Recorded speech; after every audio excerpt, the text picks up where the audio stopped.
246 billion 91 crore 95 lakh rupees, ये valuation है 85 साल पुराने इंडियन ब्रांड हल्दीराम की। इस ब्रांड की शुरुआत हुई थी राजस्थान के बीकानेर के एक छोटे से नमकीन के शॉप से। दोस्तों, हम में ज्यादातर लोगों को ये मालूम ही नहीं है कि आज हम जिस ब्रांड को देख रहे हैं वो आज से कई डेकेड्स पहले राजस्थान की नमकीन मंडी के 300 दुकानों में से एक दुकान थी। दोस्तों, एक बार सोच के देखो, अगर आप 11 साल के होते हो तभी आपकी शादी हो जाती है, और इसके बाद जैसे ही आप 12 साल के होते हो तो आपको पैसे कमाने के लिए अपने फादर की दुकान पर भेज दिया जाता है। आपको ना अच्छी एजुकेशन मिल पाती है और ना ही आपको अच्छे स्कूल भेजा जाता है। उसके बाद आता है एक ऐसा टाइम जब आप पूरी तरह से टूट चुके होते हो। फैमिली इश्यूज के चलते आपको घर से निकाल दिया जाता है और 1 रुपए भी नहीं दिया जाता है। जरा सोच के देखो, अगर आपकी लाइफ भी ऐसी होती तो। यही है life story of the founder of Haldiram's, mister Ganga भीषण अग्रवाल एके हल्दीराम जी। हम सारे लोगों को ये तो पता है कि हल्दीराम आज इंडिया का एक बहुत ही बड़ा ब्रांड बन चुका है दोस्तों, लेकिन हम में से बहुत ही कम लोगों को ये पता होगा कि हल्दीराम्स को इतना बड़ा बनाने में हल्दीराम्स के फाउंडर्स के अलावा भी और बहुत लोगों का योगदान है। इनफैक्ट आपको ये जानकर बहुत ही ज्यादा हैरानी होगी कि हल्दीराम्स के फाउंडर कभी अपने और शॉप्स खोलना ही नहीं चाहते थे। और सबसे इंटरेस्टिंग बात तो ये है कि जिस इंसान ने हल्दीराम्स को इतना बड़ा बनाया है उनको हल्दीराम के फाउंडर से मार तक खानी पड़ी थी। पर एक सेकेंड, ऐसा क्यों? इस चीज को समझने के लिए आपको हल्दीराम्स की पूरी स्टोरी को स्टार्टिंग से सुनना पड़ेगा और समझना पड़ेगा। एंड आई गारंटीड कि आप हल्दीराम की एक केस स्टडी देखने के बाद कुछ ऐसी स्ट्रेटजीज के बारे में पता आपको चलेगा जिनसे आप अपना बिजनेस या अपना फ्यूचर का बिजनेस बहुत ही तेजी से ग्रो कर सकते हो। आप कहाँ गलती कर रहे हो ये आपको पता चलेगा। तो दोस्तों, इस कहानी की शुरुआत होती है राजस्थान के बीकानेर की नमकीन मार्केट से। गौर से सुनिएगा, बहुत इंटरेस्टिंग स्टोरी है।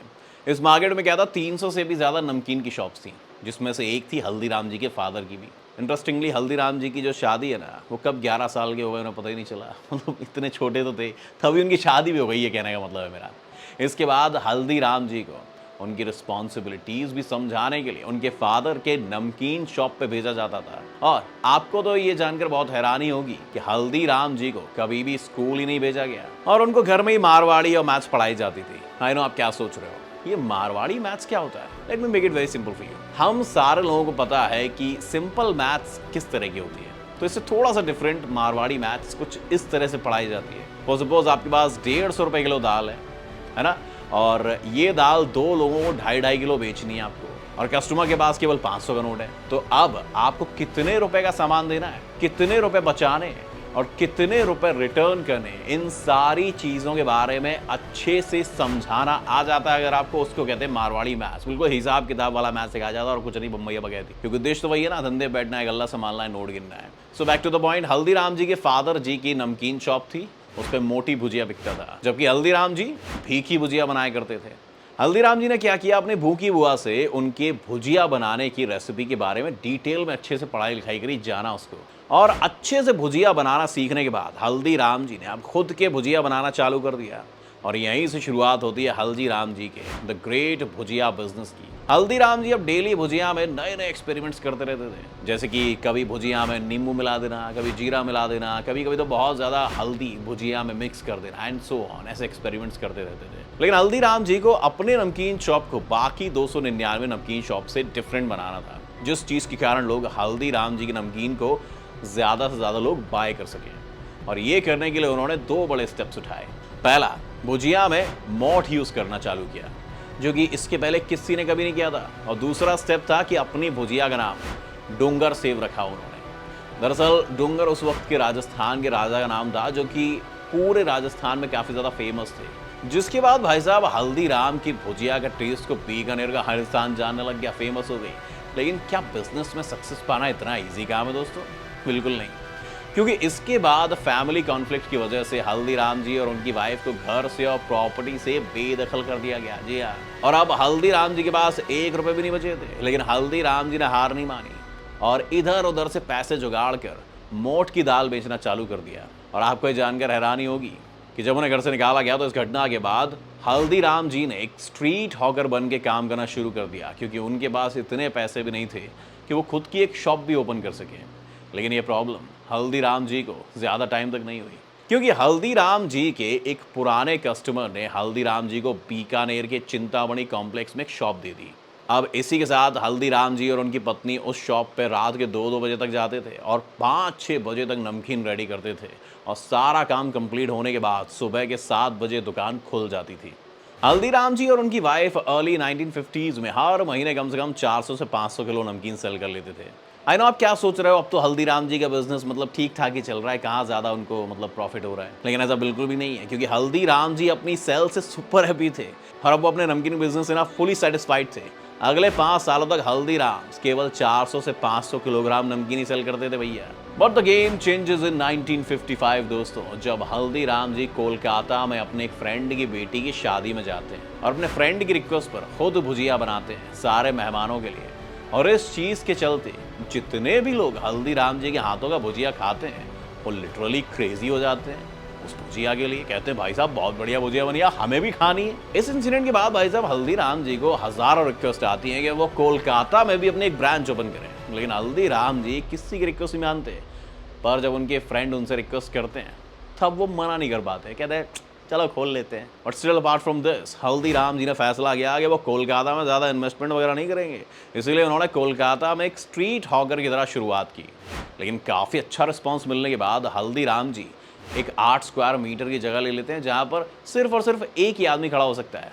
एक्चुअली में हुआ ये था कि हल्दीराम जी को बीकानेर में पर किलोग्राम के पीछे 25 पैसे का प्रॉफिट मिलता था और वहीं कोलकाता में हल्दीराम जी को पर केजी पर 50 पैसे का प्रॉफिट हो जाता था। और सेल्स तो कोलकाता में भी काफ़ी तगड़ी थी भाई साहब। इन्हीं कुछ कलेक्टिव फैक्टर्स के कारण हल्दीराम जी कोलकाता में बहुत ही तेज़ी से ग्रो कर रहे थे। अब इस वक्त के दौरान साल 1966 में हल्दीराम जी के ग्रैंडसन शिव किशन जी को आइडिया आता है कि उन्हें नागपुर तक भी हल्दीराम का नमकीन पहुंचाया जाए और नाम कमाया जाए भैया थोड़ा। लेकिन कुछ रिसर्च करने के बाद शिव किशन जी को ये पता चला कि भैया महाराष्ट्र में नमकीन से ज़्यादा काजू कतली बिकता है।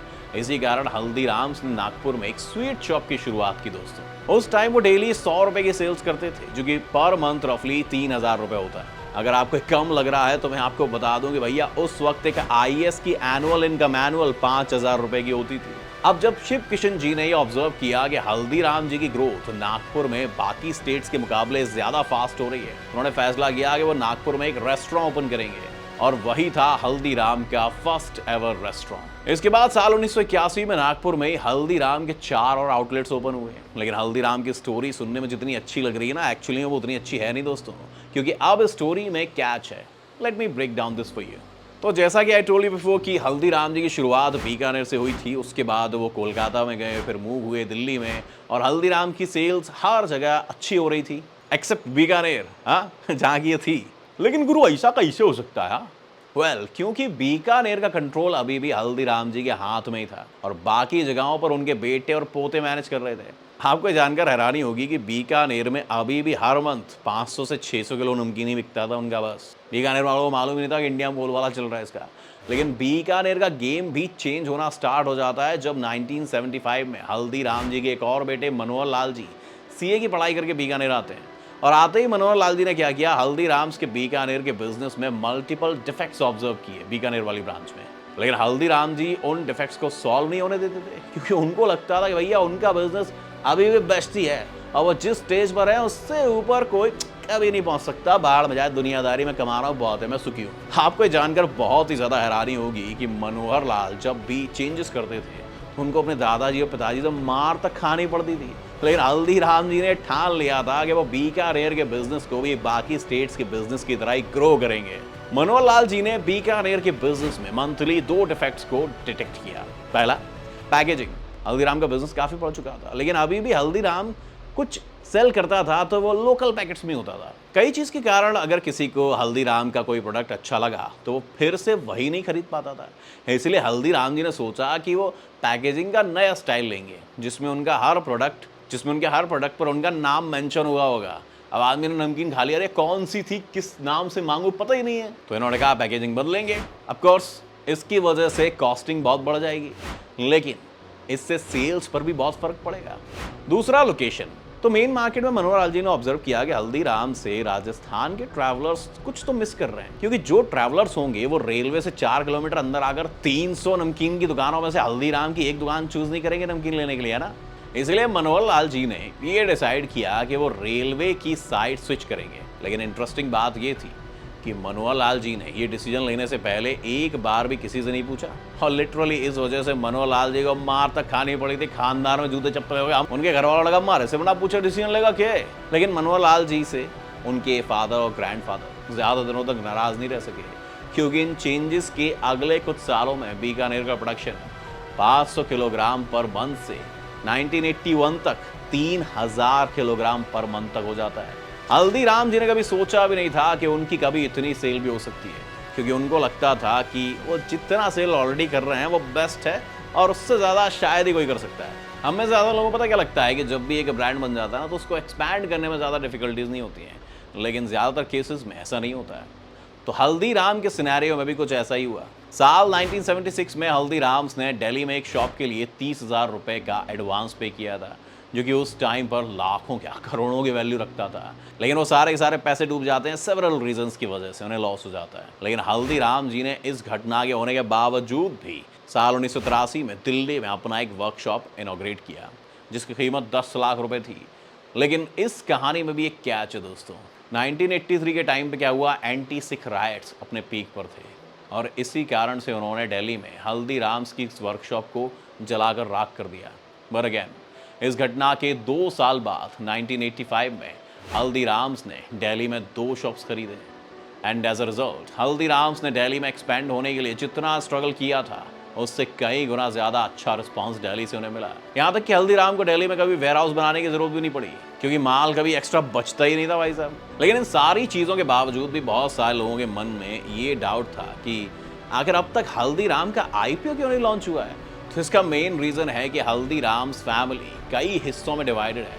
कुछ परसेंट पार्ट किसी के पास हैं, कुछ परसेंट पार्ट किसी के पास है। सोचने वाली बात यह है कि हल्दीराम्स की कुछ प्रोडक्ट्स में से एस गायब रहता है, विच मीन्स कि हल्दीराम का कंट्रोल बहुत लोगों के पास में है और वो अपनी मर्जी से नाम रख रहे हैं। कोई हल्दीराम है, कोई हल्दीराम्स है। Well, this is different topic. Haldiram's पूरी तरह से बदल जाती है जब उनको प्रोफेशनलिज्म की वैल्यू समझ आती है, क्योंकि हल्दीराम्स का most of control family members के पास ही रहता है। तो इससे काफ़ी सारे प्रॉब्लम्स खड़े भी हुए हैं दोस्तों। इसलिए हल्दीराम्स को ये पता चल चुका था कि अब उनको प्रोफेशनल्स की सख्त ज़रूरत है। तो साल 2006 में अंकल चिप्स के डॉक्टर त्यागी हल्दीराम्स के CEO बनते हैं, और उन्होंने मेनली 3 चीज़ों पर यहाँ पर फोकस किया। पहला, हल्दीराम्स को प्रोफेशनलाइज करना। दूसरा, सारे के सारे प्रोसेस को ऑटोमेट करना। और तीसरा, मिडिल मैनेजमेंट को सुधारना। अब दोस्तों, डॉक्टर त्यागी की एंट्री ने हल्दीराम को एक बहुत बड़ा बूस्ट दिया, जिसके कारण आज हम हल्दीराम्स का नाम इतना ज़्यादा जानते हैं और प्रोडक्ट्स भी यूज़ करते हैं। आई नो आप क्या सोच रहे हैं, अगर हल्दीराम की पूरे केस स्टडी को बहुत ही क्लोजली एनालाइज किया जाए तो ऐसे कौन से लेसन्स हैं जिन पर हर बिजनेसमैन को इम्प्लीमेंट करना चाहिए। तो सबसे पहला लेसन ये है कि इनोवेशन। एक्चुअली में कोई बिजनेस बड़ा करने के लिए बड़े बजट या किसी डिग्री एक्सपर्ट की जरूरत नहीं होती है। The most important thing is innovation, नया करना। जैसे कि हमने देखा कि हल्दीराम्स ने भी unique name and flavour use करके एक इनोवेशन यूज किया था। सेकंड लेसन जो कि हम सारे लोगों को समझना चाहिए, इन the case of Haldiram's uncle Delhi में एक्सपैंड डोमिनिक सबसे ज्यादा स्ट्रगल करना पड़ा था। लेकिन जैसा कि हम सब ने देखा कि हल्दीराम ने सबसे बड़ा बिजनेस भी दिल्ली में किया, विच मीन सक्सेस कभी भी फर्स्ट ट्राई में नहीं मिलती है, और अगर मिल भी जाए तो टिक नहीं पाती है। तीसरा लेसन ये है कि किसी भी बिजनेस को ग्रो करने के लिए किसी एक्सटर्नल सपोर्ट और प्रोफेशनल की ज़रूरत आपको बिल्कुल पड़ेगी जो उस चीज़ में एक्सपर्टीज़ है, क्योंकि इनके बिना आप ना तो खुद प्रोफेशनल बन सकते हो और ना ही अपना बिजनेस को प्रोफेशनलाइज कर सकते हो। आखिरी और सबसे important lesson, satisfaction is death in business. In the case of Haldirams, Haldiram ji अपने बीकानेर के बिजनेस से फुली सेटिस्फाइड थे, क्योंकि उनको अंदाजा भी नहीं था कि एक्चुअली वो कितना बड़ा बिजनेस खड़ा कर सकते हैं अपने प्रोडक्ट्स के दम पर। वेल, अगर आपको ऐसा लगता है कि हमारे इस वीडियो से आपकी लाइफ में थोड़ी भी वैल्यू ऐड हुई है तो प्लीज़ इस वीडियो को लाइक कीजिए और चैनल को सब्सक्राइब कीजिए, जिससे कि आप ऐसे और भी इंटरेस्टिंग टॉपिक्स को मिस ना कर सकें। Thanks for watching this video. मेरा नाम गगन है।